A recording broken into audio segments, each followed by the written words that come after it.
George Gervin, l'home de gel, des d'avui la nova estrella del TDK Manresa. Procedent de Nova York, aquest matí ha arribat a Barcelona. Demà, després de la revisió mèdica, s'incorporarà als entrenaments.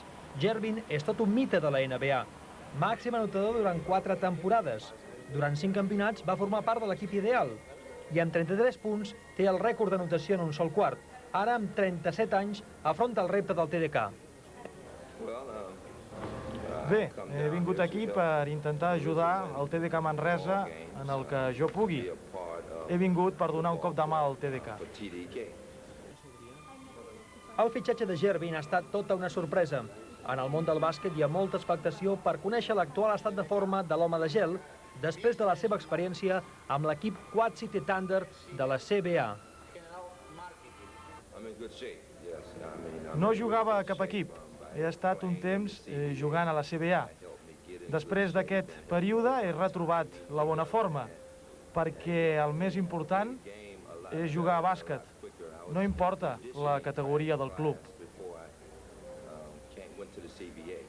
No ha sigut una cosa precipitada, si puc dir que el fitxatge sí que ha sigut precipitat, però l'assumpte, diguéssim, del seguiment d'aquest jugador ha estat durant un mes i no s'ha deixat res per saber i per comprovar. Ara bé, l'afició, tal com dius, que ha deixat bocabadada, s'ha fet amb aquesta intenció i espero que així sigui i que el jugador ens resulti com tots pensem. George Gervin ha arribat a Barcelona després de superar greus problemes amb la droga.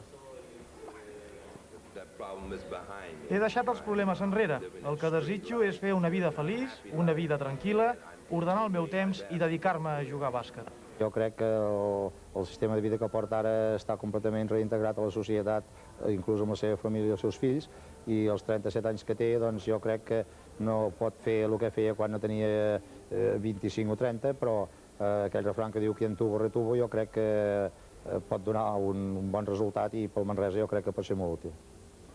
L'expectació està creada. Ara s'ha de veure la resposta d'aquest mite de la NBA a la pista del pavelló del Congost.